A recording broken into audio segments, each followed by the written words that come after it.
So I'm discussing tax rises because this week we're going to get the budget from Rishi Sunak, and there's lots of discussion about a corporation tax rise.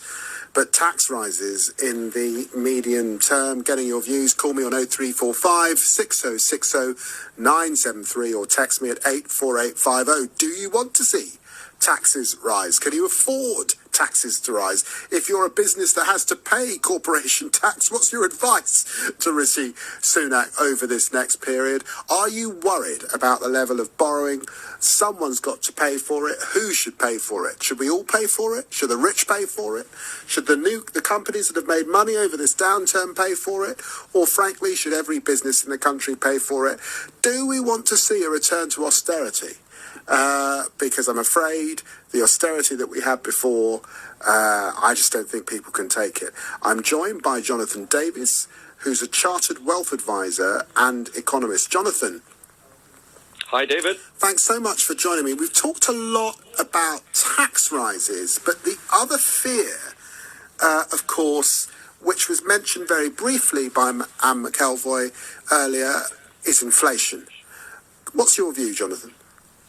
Yeah, she's quite right. There's no question that this decade is going to see the first decade in 5 decades that we will see rising and rising inflation.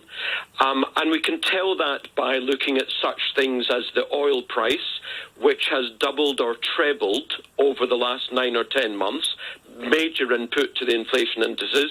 We can tell it by the interest rate, the cost of borrowing that the government pays.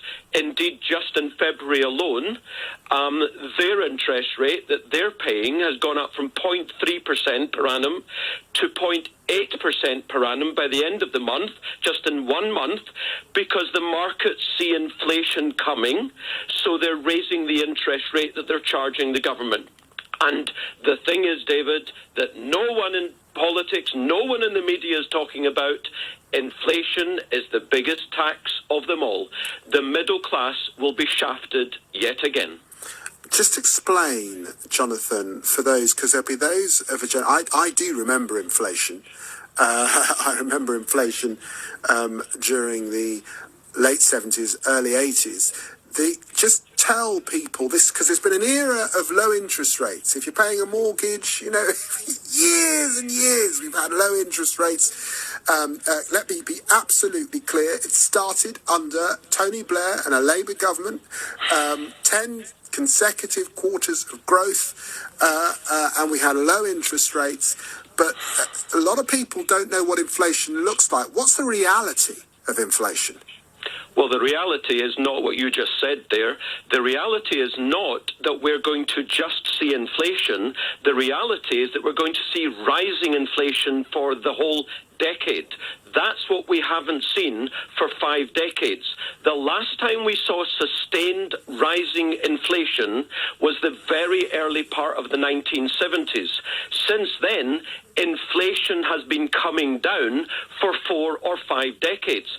In the 1970s, we had up to 25% per annum inflation. Today, it's 1%. And because of 25% inflation, that's why, and your listeners with grey hairs will remember the 3-day week. The power workers, the coal miners, etc., they all went on strike. So we were sitting down to dinner at night with candles, because at that time, the government owned a lot of industry, and they simply weren't offering to pay an annual increase to those workers as much as inflation. And finally, the workers had had enough, because inflation had been soaring for years. So inflation has been falling for decades, but it's now going to see a decade of rising. And I believe that by the end of this decade, which, 9 years is actually not a long time. If you've got any kids who are 10 years old, then it goes like that. I expect we will see double-digit per annum inflation. And what that means is food going up in the shops, clothes going up, prices of clothes and everything going up in the shops. It means petrol costing more. Everything costs more, basically. The economy no economy on the planet enjoys rising inflation, but that's what governments of all colours have created. And I tell you, you're a politician. Governments, politicians are the ones who create inflation. It's not just that something happens, it's governments who create it, perhaps, for example, by getting on for nearly £2.5 trillion of borrowings.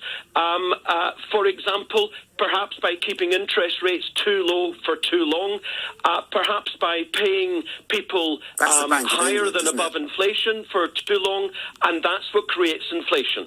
That's the Bank of England that made that decision. Was it a mistake to keep interest rates so low? This suggestion of politicians that the Bank of England is independent of government, I'm sorry, it holds no water. It's a purely technical term. The Bank of England is in cahoots with who's ever in the Treasury at any one time. That's just... I'm sorry, that's just nonsense. Interest rates have been kept low for a long time, but look, inflation is rising now.